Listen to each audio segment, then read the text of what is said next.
I think for the most part, like the government has a different direction towards the solving housing problems in the Philippines, and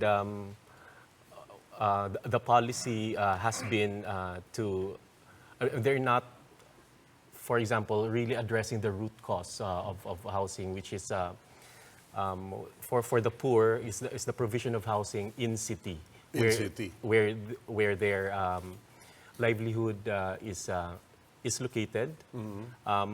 The policy has been to although now it has been changing, they have in-city development programs, Yeah. but it has been largely, or majority of which has been off-city relocation, largely because of, I think, the cost of land in the urban areas, Yeah. and also the availability of space, which is not really very accessible to the poor. I think that's the more difficult part, to have an in-depth study for appropriate solutions that will be addressing all of that, because it's really anchored, like housing for the poor and informal settlements, the location, all of that. But Nick, is is our sin because we just call it housing for the poor?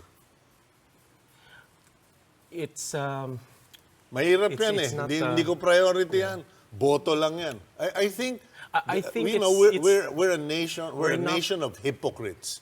We We're always not have really- aspirational statements, but we don't treat the poor and our employees or our household people I think decently. in terms of priority, that is debatable.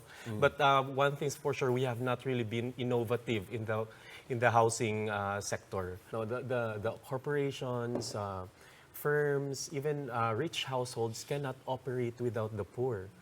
Yeah. So there has to be space for them really nearby. Okay. So it has to be formal also. So that's why the typology of housing, vertical housing, should be also within the area. Now, what can the government do?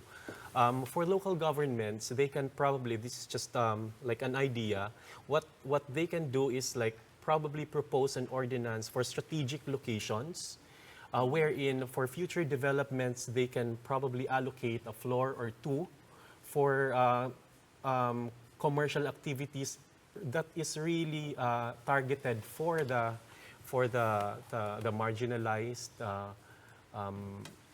people.